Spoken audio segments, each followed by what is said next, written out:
क्या हाल है दोस्त, कैसे हैं आप लोग। आई होप आप लोग अच्छे होंगे। देखो बेटा, लास्ट वीडियो में हमने फ्री कंसेंट के बारे में हमने पढ़ाया था आपको। फ्री कंसेंट में हमने आपको बताया था कि फ्री कंसेंट क्या होता है ना, उसके बारे में मैंने आप लोगों को समझाया था। और मैंने कंडीशंस बताए थे कुछ कि किस केसेस में आपका कंसेंट जो होगा वो फ्री नहीं होगा। आई होप आई थिंक कि आप लोगों को याद होगा। तो हमने सबसे पहले बताया था, कोएर्सन का केस बताया था कि कोएर्सन के केस में हमारा कंसेंट जो होता है वो फ्री नहीं होता है। दूसरा हमने बताया था अनड्यू इन्फ्लुएंस के केस में हमारा कंसेंट जो होता है वो फ्री नहीं होता है। तीसरा फ्रॉड के बारे में बताया था एंड चौथा मिस रिप्रेजेंटेशन के बारे में बताया था कि इन चार कंडीशंस में हमारा सेक्शन 14 जो है वो कहता है कि कंसेंट आपका फ्री नहीं होगा, है ना। तो हमने लास्ट वीडियो में हमने कोएर्सन के बारे में पढ़ा था, डिटेल वीडियो बनाया था बेटा कोएर्सन के बारे में। आज हम लोग अनड्यू इन्फ्लुएंस के बारे में समझेंगे। अनड्यू इन्फ्लुएंस क्या मतलब होता है, अनड्यू इन्फ्लुएंस का। अनड्यू इन्फ्लुएंस को समझने से पहले इसकी सेक्शंस पे गौर देख करते हैं हम लोग। सेक्शन बेसिकली 16 है बेटा इसका। इंडियन कॉन्ट्रैक्ट एक्ट 1872 में सेक्शन 16 जो है अनड्यू इन्फ्लुएंस को डिफाइन करता है। तो अनड्यू इन्फ्लुएंस पढ़ने का हम लोगों का जो मुख्य कारण है वो ये देखना है कि भैया अगर आप किसी कॉन्ट्रैक्ट में अगर आ रहे हैं तो आपका जनरल रूल आपका कंसेंट फ्री होना जरूरी है ना। अगर फ्री नहीं है तो आपका वो कॉन्ट्रैक्ट वैलिड नहीं होगा, है ना।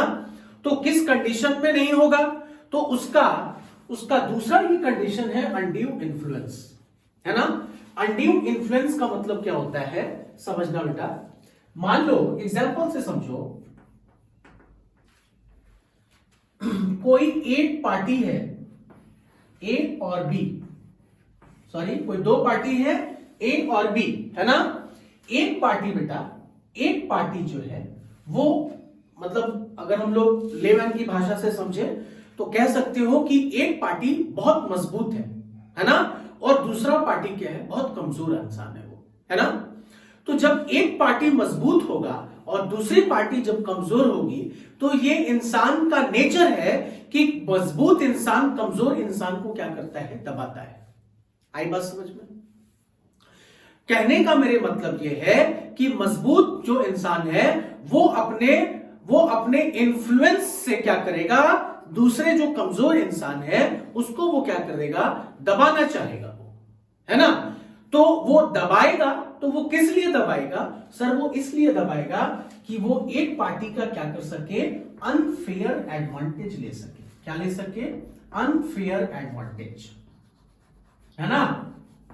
अनफेयर क्या कर सके, एडवांटेज ले सके। तो मेरे कहने का मतलब क्या है, अब लॉ की भाषा में समझते हैं बेटा हम लोग कि कहने का मतलब होता है कि एक पार्टी डोमिनेंट पोजीशन पे बैठा है। क्या कहने का मतलब मेरे, एक पार्टी डोमिनेंट पोजीशन पे बैठा है और दूसरा पार्टी क्या है, कमजोर है ना। एक पार्टी डोमिनेंट पोजीशन पे बैठा है और एक पार्टी कमजोर है। मींस ये अपनी डोमिनेंसी इसके ऊपर क्या कर रहा है, थोप रहा है। ये अपनी डोमिनेंसी क्या कर रहा है, इसके ऊपर दिखा रहा है। तो ऑब्वियस सी बात है कि दूसरा एक पार्टी अगर डोमिनेंट है ना, तो दूसरा पार्टी क्या करेगा, जाहिर सी बात है कमजोर हो जाएगा वो, है ना। तो ये पार्टी क्या करेगा, उसका अनफेयर एडवांटेज ले सकता है। तो कॉन्ट्रैक्ट में हमें इसे पढ़ने की जरूरत क्यों पड़ी बेटा, पढ़ने की जरूरत इसलिए पड़ी कि जब आप कॉन्ट्रैक्ट कर रहे हैं तो जिस सब्जेक्ट मैटर पे आपका कॉन्ट्रैक्ट बन रहा है उस सब्जेक्ट मैटर पे दोनों पार्टी की सहमति होना जरूरी है ना। तो क्या ऐसा पॉसिबल ये भी तो हो सकता है कि ये अपने डोमिनेंसी का फायदा उठा करके इससे अनफेयर एडवांटेज ले रहा हो और ये डर से क्या कर रहा हो, ये इसके साथ कॉन्ट्रैक्ट में आ रहा हो, ऐसा पॉसिबल है ना। तो कहने का मेरे मतलब ये हुआ कि अनड्यू इन्फ्लुएंस कहने का मतलब ये होता है कि एक पार्टी क्या होता है, डोमिनेंट होता है दूसरे पार्टी के ऊपर, है ना। जब डोमिनेंट होगा तो दूसरे पार्टी से वो क्या करेगा, अनफेयर एडवांटेज उठाएगा, है ना, अनफेयर एडवांटेज उससे ले सकता है। अगर वो ऐसा करता है तो कॉन्ट्रैक्ट जो होगा, कॉन्ट्रैक्ट का जो फॉर्मेशन है जो हो रहा है, जो पार्टी के कंसेंट फ्री होना चाहिए वो फ्री नहीं होगा, और जब फ्री नहीं होगा तो वैलिड कॉन्ट्रैक्ट बनेगा ही नहीं, है ना। चलिए अब हम लोग देखते हैं बेटा, कहा गया कि कुछ प्रिजम्पशंस हैं। प्रिजम्पशंस ये हैं कि कुछ ऐसा रिलेशन है जहां पर कहा गया कि अनड्यू इन्फ्लुएंस यहां पे होता ही होता है ना। तो सबसे पहला जो रिलेशन है उस रिलेशन का नाम दिया गया रियल और एक्चुअल अथॉरिटी ओवर अदर।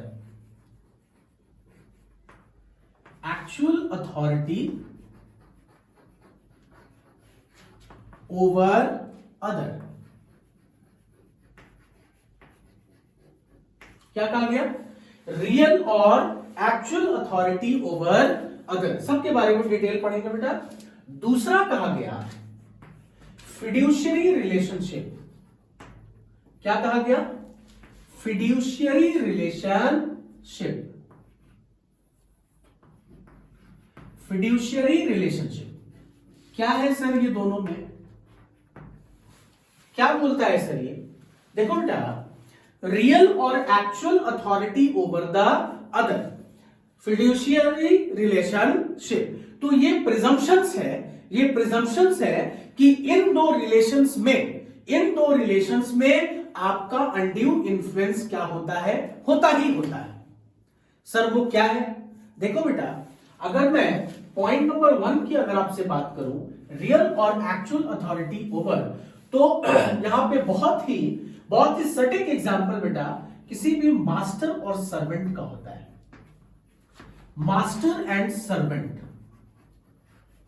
मालिक और नौकर के बीच में होता है नहीं होता है, आप लोग समझना, मास्टर और सर्वेंट के बीच में क्या होता है कि नहीं होता है, अनड्यू इन्फ्लुएंस होगा या नहीं होगा, सर होगा। क्यों होगा, क्योंकि एक बंदा डोमिनेंट है और दूसरा बंदा डोमिनेंट नहीं है। ये बंदा डोमिनेंसी पोजीशन पे बैठा है, ये नहीं बैठा है, ये नौकर है ना, इसके रोटी पे ये पल रहा है, तो इससे वो बगावत नहीं कर सकता है। इसके रोटी पे ये पल रहा है, इसके खिलाफ वो नहीं जा सकता, इसके अगेंस्ट नहीं जा सकता। तो ये पॉसिबल है कि मास्टर क्या कर सकता है, इस सर्वेंट का अनफेयर एडवांटेज उठा सकता है। बहुत क्लियर पिक्चर है बेटा। दूसरा मैं आपको बता देता हूं आपको, दूसरा जो है रिलेशन इसी रियल और एक्चुअल अथॉरिटी पे है बेटा, वो ये है हस्बैंड एंड पर्दा नशी वुमन। लिखते चलना बेटा आप लोग, बहुत सटीक एग्जाम्पल में दे रहा हूं आपको। हस्बैंड एंड पर्दा नशी वुमन, पर्दा नशी बेटा एक उर्दू वर्ड है ना। इन दोनों में सर क्या होगा, सर होगा ना, लेट्स से कि कोई एक पर्दा नशी औरत है, पर्दा नशी वुमन है, वो क्या है, उसने बाहर की दुनिया देखी नहीं, वो जानती नहीं है कि बाहर में देश दुनिया में क्या चल रहा है। उसको घर की चार दीवारी में वो रहती है, सुबह उठती है, खाना बनाती है, जो भी उसका काम है वो काम वो करती है और घर के अंदर ही रहती है ना। तो ये पॉसिबल है, ये पॉसिबिलिटी है कि ये जो हस्बैंड है इसका पोजीशन डोमिनेंट है इसके ऊपर, इसका पोजीशन क्या है, डोमिनेंट है इसके ऊपर। तो यहां पर ये डोमिनेंट पोजीशन पे बैठा है, ये जो चाहेगा इस पर्दानशी वुमन से वो करा सकता है। तो ये पॉसिबल है कि ये हस्बैंड जो है इस पर्दानशी वुमन का अनफेयर एडवांटेज ले सकता है। कुछ भी ऐसा अगर ये गलत करेगा इसके साथ, कुछ भी ऐसा, कोई भी ऐसा वो काम करता है इस पर्दानशी वुमन के साथ, तो ये पॉसिबल है कि वो अनफेयर एडवांटेज ले सकता है। क्यों? क्योंकि ये क्या है, ये तो दबी कुचली सी औरत है बेटा, ये घर में रहने वाली है, ये ना कभी पढ़ी लिखी, मतलब ये कुछ नहीं जानती, ये देश दुनिया के बारे में जानती नहीं है कि दुनिया में क्या चल रहा है, इसके घर के बाहर क्या हो रहा है इसको पता ही नहीं है। तो ये पॉसिबल है कि ये हस्बैंड जो है इस पर्दानशी वुमन का अनफेयर एडवांटेज ले सकता है। So this two example is very आप कह सकते हो कि बहुत ही सटीक एग्जाम्पल है रियल और एक्चुअल अथॉरिटी का। ठीक है, चलिए अब हम लोग बात करेंगे फिड्यूशियरी रिलेशनशिप के बारे में। सर फिड्यूशियरी रिलेशनशिप थोड़ा सा टफ वर्ड है, मैं आपको थोड़ा आसान कर देता हूं। यहां पे लिख लो relationship of trust and confidence. Relationship of trust and confidence, जहां पर क्या है, जहां पे ट्रस्ट का रिलेशन है, ट्रस्ट है ना, जहां पे ट्रस्ट एंड कॉन्फिडेंस का रिलेशन है, वहां पर ऐसा ये पॉसिबल है कि ये बंदा जो है, जो भी डोमिनेंट पोजीशन पे बैठा होगा, वो उसका अनफेयर एडवांटेज ले सकता है, और यहां पर इस रिलेशन में अनड्यू इन्फ्लुएंस प्रिवेल हो सकता है। सर रिलेशन देखते हैं कि रिलेशन क्या है। देखो बेटा, बहुत ही सटीक सा एग्जांपल मैं आपको बता रहा हूं। डॉक्टर और पेशेंट का रिलेशनशिप, डॉक्टर एंड पेशेंट का, डॉक्टर और पेशेंट के रिलेशनशिप में क्या होगा, आप लोगों को साफ साफ पता चल रहा होगा कि डॉक्टर ऑलवेज क्या होगा बेटा, एक डोमिनेंट पोजीशन पे बैठा होगा। क्यों? Doctor patient, doctor always dominant position पे बैठा होगा, और ये क्या कर रहा होगा, पेशेंट का अनफेयर एडवांटेज ले सकता है। ऐसा पॉसिबल है कि ये पेशेंट का अनफेयर एडवांटेज ले सकता है। क्यों है? क्योंकि सर ये तो ट्रस्ट का रिलेशन है, हम आप पे यकीन करते हैं। डॉक्टर के पास आप जाते हैं, आप बीमार हैं, आपको डॉक्टर कहता है कि आपको ऑपरेट करना है, तो आप इन दोनों के बीच में क्या है, भाई बहन थोड़ी है ना, बाप बेटा थोड़ी है, नहीं है। लेकिन तो भी क्या कर रहा है, आप उसके पास जा रहे हो और अपने बॉडी ऑर्गन्स का ऑपरेट करा रहे हो उसको। तो ये क्या है, ट्रस्ट है, आपका ट्रस्ट है किसी डॉक्टर के ऊपर कि ये मुझे ठीक कर देगा, मेरा अच्छे से ऑपरेशन ये कर देगा, है ना। तो ये क्या है, ट्रस्ट और कॉन्फिडेंस का रिलेशनशिप है। तो ये पॉसिबल है कि इस केस में डॉक्टर जो है इस पेशेंट का अनफेयर एडवांटेज ले सकता है, और यहां पे अनड्यू इन्फ्लुएंस प्रिवेल कर सकता है। सेकेंड एग्जांपल, सॉलिसिटर और क्लाइंट की बात करो बेटा। सॉलिसिटर और क्लाइंट, सेकेंड एग्जांपल मैं इसकी बात कर रहा हूं बेटा, फिड्यूशियरी रिलेशनशिप की।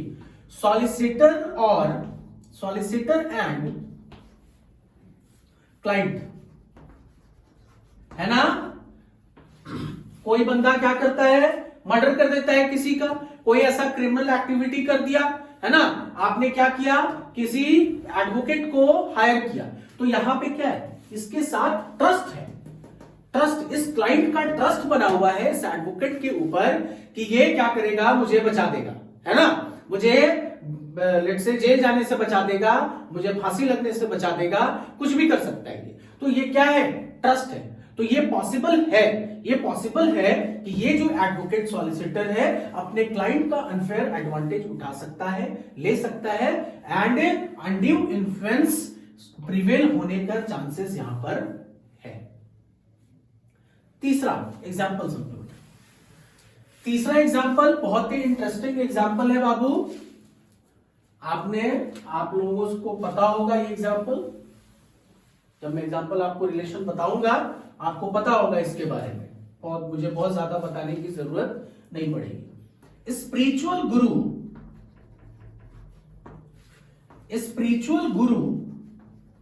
And devotee, spiritual Guru and devotee, आपको पता होगा, है ना।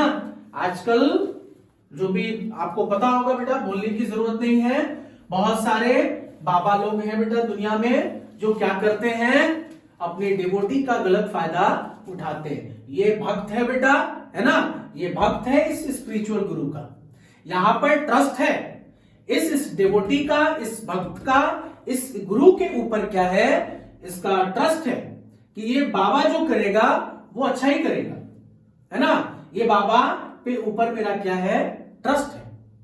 ये एक आशा लेकर के जाता है इस बाबा के पास, है ना, स्पिरिचुअल गुरु है बेटा, है ना, ये इसके पास आप कह सकते हैं कि रिलीजन का नॉलेज है, रिलीजियस पीपल है बेटा, ये रिलीजियस आदमी है, इसको क्या है, अपने धर्म का बहुत नॉलेज है। और अगर तो ये पॉसिबल है कि ये स्पिरिचुअल गुरु इस डिवोटी का गलत फायदा उठा सकता है। क्यों उठा सकता है? क्योंकि सर ये तो डोमिनेंट पोजीशन पे बैठा है, ये स्पिरिचुअल गुरु जो कहेगा वो इस भक्त को मानना पड़ेगा, इस डिवोटी को मानना पड़ेगा। क्यों मानना पड़ेगा? और ये खुशी खुशी मानेगा, क्योंकि यहां पर क्या है, ट्रस्ट है। ये सदियों से पुराना चला आ रहा है बेटा कि जो स्पिरिचुअल गुरु होते हैं उनके ऊपर लोगों का आस्था ज्यादा होता है ना। हमने देख रखा है कि गलत ये लोग गलत नहीं कर सकते मतलब शुरू से हमने देखा है, सुनते चले आए हैं कि जो स्पिरिचुअल गुरु होते हैं बेटा, है ना, वो किसी भी धर्म की बात अगर हो तो उसके स्पिरिचुअल गुरु जो होते हैं वो कभी गलत नहीं कर सकते। आई बात समझ में? तो इस केसेस में क्या है बेटा, यहां पर अनड्यू इन्फ्लुएंस का प्रिवेल होना बनता है ना, अनड्यू इन्फ्लुएंस का प्रिवेल यहां पे आप कह सकते हो ये पॉसिबल है। तो ये जो दो रिलेशन है, यहां पर इस दो रिलेशन, ये सारे जो मैंने आपको रिलेशन बताए बेटा, इन दो बातों में क्या हो जाता है, सिमट जाता है ना। रिलेशनशिप, रियल और एक्चुअल अथॉरिटी और फिड्यूशियरी रिलेशनशिप, इन दो केसेस में ये प्रिजम्पशन है कि इन दो केसेस में अनड्यू इन्फ्लुएंस प्रिवेल करता है। ठीक है। और एक तीसरा है बेटा, एक तीसरा रिलेशन भी है। तीसरा रिलेशन क्या है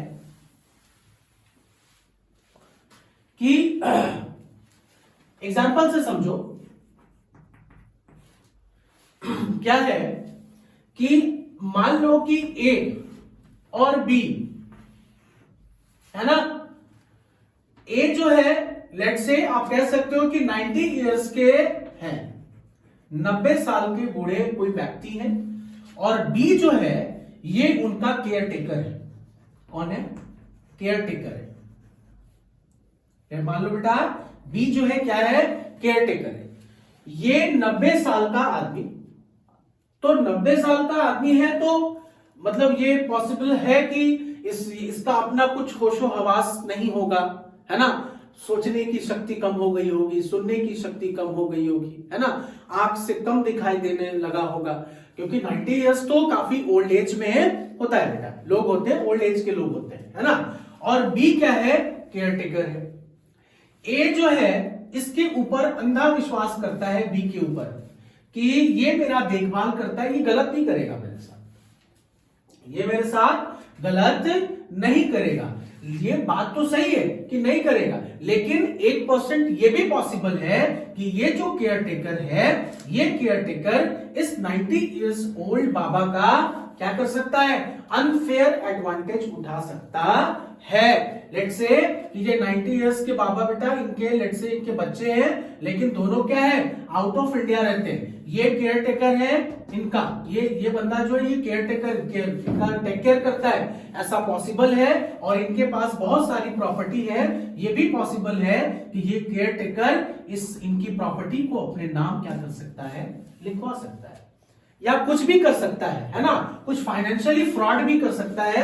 90 इयर्स के बेटा इनको पेंशन आता है ना, लाखों में पेंशन आता है, तो ऐसा पॉसिबल है कि ये इनके साथ क्या कर सकता है, फाइनेंशियली फ्रॉड भी कर सकता है, और जो और भी जो दुनिया में बुराइयां है बेटा, वो भी इनके साथ वो कर सकता है। आई बात समझ में? तो यहां पर जो रिलेशन है बेटा, ये इस रिलेशन में भी क्या है, अनड्यू इन्फ्लुएंस आपका प्रिवेल कर रहा है। रीजन क्यों प्रिवेल कर रहा है? Induced by illness, induced by illness, या ओल्ड एज के कारण, ओल्ड एज के कारण, बीमार होने के कारण ऐसा पॉसिबल है कि ये जो केयर टेकर है ये इनका गलत फायदा उठा सकता है।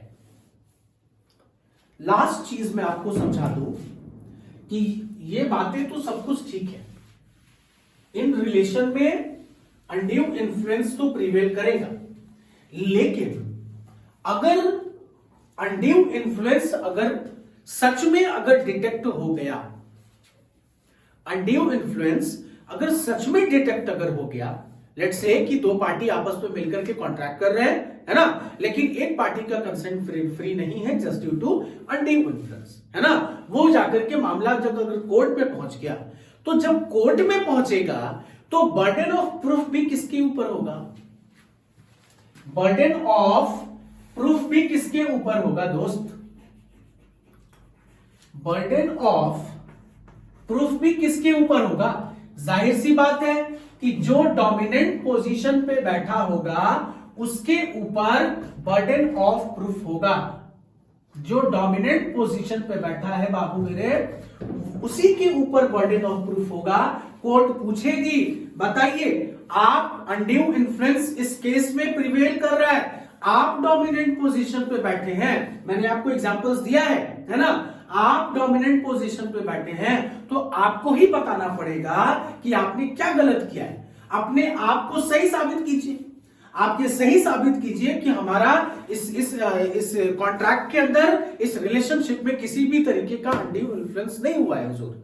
तो आपको बताना पड़ेगा, जो डोमिनेंट पोजीशन पे बैठा है उन्हीं के ऊपर ये बर्डन ऑफ प्रूफ होगा कि आप बताइए कि आपने मतलब इस रिलेशन पे कैसे अनड्यू इन्फ्लुएंस नहीं हुआ है। तो आपको वहां पे क्या करना पड़ेगा? सफाई देना पड़ेगा, है ना। जो भी सब्जेक्ट मैटर होगा बेटा, जो भी सब्जेक्ट मैटर होगा कॉन्ट्रैक्ट का, अगर आपने अनड्यू इन्फ्लुएंस अगर किया है, प्रिवेल अगर कर रहा है, अगर अनफेयर एडवांटेज आपने अगर लिया है, तो बर्डन ऑफ प्रूफ आपके ऊपर होगा। अगर आप कहते हैं कि नहीं जी हमने अनफेयर एडवांटेज अगर नहीं लिया है, तो प्रूफ का बर्डन भी आपके ऊपर होगा और आपको बताना पड़ेगा, आपको साबित करना पड़ेगा कि मैंने इस दूसरे पार्टी का अनफेयर एडवांटेज नहीं लिया। So this is all about the undue influence section 60। ठीक है, मिलते हैं नेक्स्ट वीडियो में, तब तक के लिए शब्बा खैर, अल्लाह हाफिज, good night, thank you so much.